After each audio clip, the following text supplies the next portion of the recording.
마태복음 12장 38절로부터 45절까지 말씀을 보겠습니다. 38절입니다. 그때 서기관과 바리새인 중 몇 사람이 말하되 선생님이여 우리에게 표적 보여주시기를 원하나이다.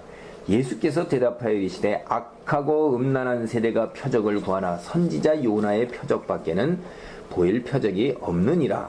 요나가 밤낮 사흘 동안 큰 물고기 뱃속에 있었던 것 같이 인자도 밤낮 사흘 동안 땅속에 있으리라. 아멘.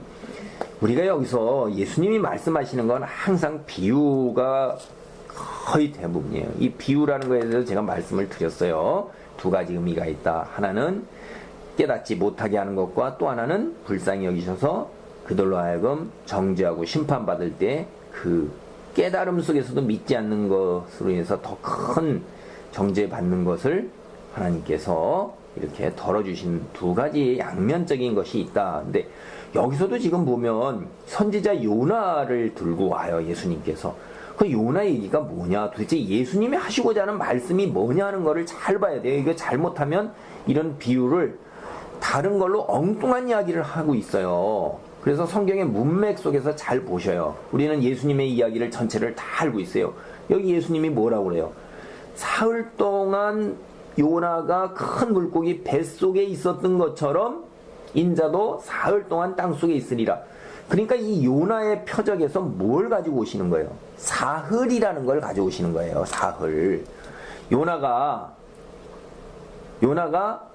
하나님의 뜻에 순종하지 아니하고 니느웨로 가서 선지자로 회개하라고 외쳐야 되는데 그게 싫어서 도망갔잖아요. 하나님께 거부하고. 그랬을 때 물고기 뱃속에서 사흘 동안 있었어요. 어둠 속에 사흘 동안 있었을 때 얼마나 힘들었을까요? 정말로. 야, 이게 폐쇄공포증 있는 사람은 그때 죽지 않았을까요? 하여간 물고기 뱃속에서 빛도 못 쓰면서 사흘에 있었다는 게 이게 상상하기가 어려운 거예요.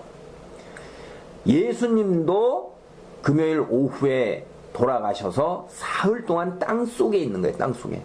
우선 만사흘에서 주일날 아침에 부활하셨죠. 금에서 토에서 일 사흘 동안. 이 요나 똑같은 거예요. 그래서 이 표적 여기에서 뭐냐면 여기서 보면은 사흘간 예수님이 사망의 상태에 계시는구나 라는 이야기를 하시는 거예요. 그러니까 이 사람들이 이 이야기를 갖다가 이거 듣고선 깨닫지 못할 겁니다. 41절부터 다시 보세요. 심판때 니느웨 사람들이 일어나 이 세대 사람을 정죄하리니 이는 그들이 요나의 전도를 듣고 회개하였음이거니와 요나보다 더 큰 이가 여기 있으며. 여기서 하시는 비유의 말씀이 뭐냐요? 니느웨 사람들은 요나가 와서 했을 때 왕으로부터 수많은 사람들이 회개하면서 죄를 뒤집어쓰고 거친 베옷을 입고 왕부터 스스로 겸손하게 하나님 앞에 회개를 했다 이 말이에요. 요나의 전도를 듣고 회개해서 돌아왔죠. 그런데 지금 이 유대 사람들과 예수님의 말을 듣는 사람들은 어때요? 돌아오지 않는다 이 말이에요. 그러니까 누가 더 난리를 피겠냐? 죄송합니다. 난리라고 해서 심판 때에 너희는 왜 하나님의 말씀을 듣고도 돌아오지 않느냐라고 증인 쓰면서 그 옆에서 할 사람이 니느웨 사람이라는 거예요. 니느웨 사람들. 너희가 뭐예요? 이스라엘 사람들이 니느웨 사람처럼 돌아오지 않는 것에 대한 그 이야기가 41절의 이야기고, 요나가 하나님이 보내신 사람이라는 거는 이 사람들도 다 알아요. 그럼 예수님, 지금 이야기하는 예수님은 누가 보냈어요? 하나님이 보낸 거예요. 왜? 요나보다도 더 큰 능력을 지닌 사람이라는 거예요. 그 다음에 42절 보세요. 심판 때 남방 여왕이 일어나 이 세대 사람을 정죄하리니 이는 그가 솔로몬의 지혜로운 말을 들으려고 땅끝에서 왔음이거니와 솔로몬보다 더 큰 이가 여기 있느니라. 이스라엘 민족들이 크게 생각하는 사람이 누구냐면 유다 임금이에요. 그리고 이스라엘 사람들이 가장 지혜롭다고 생각하고 가장 부귀를 누렸다는 이스라엘 사람들이 생각하는 사람이 솔로몬이란 말이에요. 그 솔로몬보다도 어때요?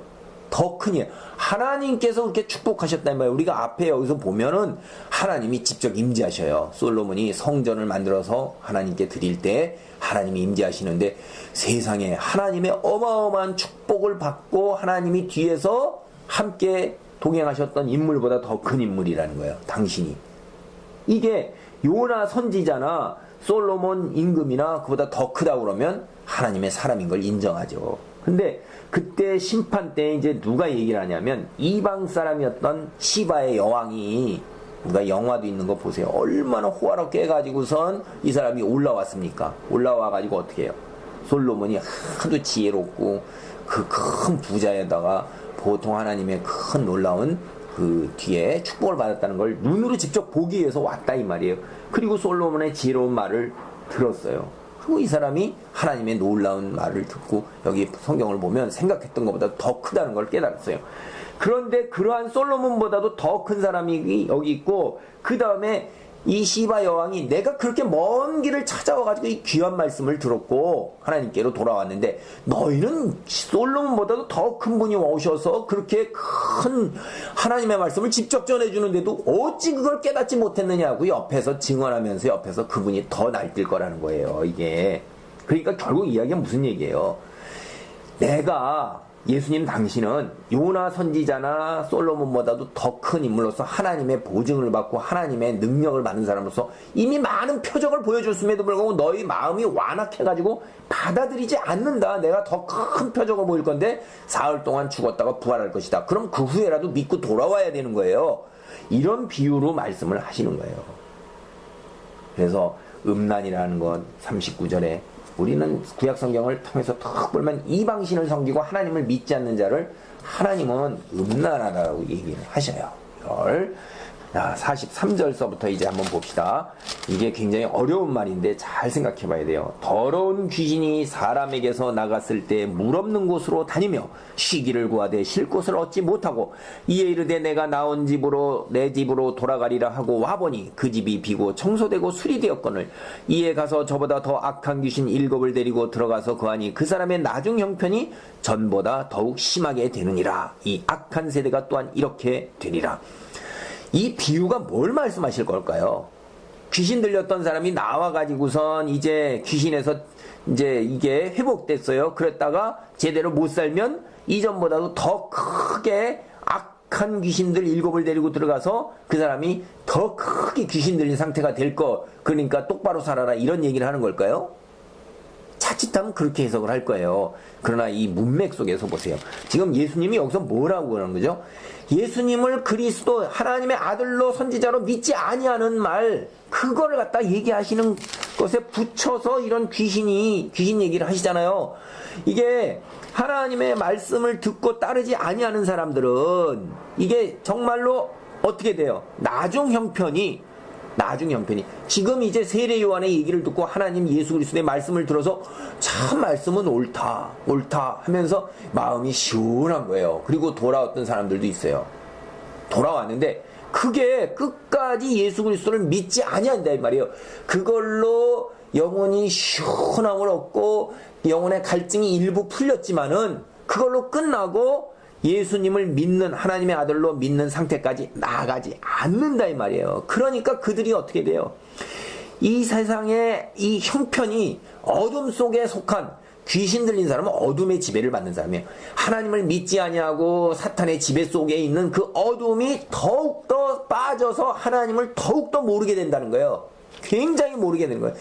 성경 말씀, 하나님의 말씀, 하나님의 백성으로 하나님의 통치를 받게 되는 게 굉장히 어려워진 상태가 되는 거예요. 이 악한 세대라는 게 뭐예요? 이 악이라는 것은 하나님을 믿지 아니하는 것을 악이라고 성경은 그래요. 그러니까 하나님을 믿지 않는 이 악한 세대가 앞에 니느웨 사람보다도 더 악한 거고 이 남방여왕 하나님을 믿지 않고 모르던 남방여왕보다도 오히려 하나님을 믿고 따르고 하나님의 말씀을 가진 이 세대가 더 악하다는 거예요. 그 이야기를 하는 것입니다. 그래서 우리가 악한 세대, 하나님을 믿지 않는 세대는 늘 표적을 구해요. 표적을 구하지만 그 표적은 성경을 통해서 보면 악한 사탄도 일으킬 수 있는 거예요. 그래서 광명의 천사를 가정하는가 표적을 보고 우리가 믿을 수가 있는 게 아니에요.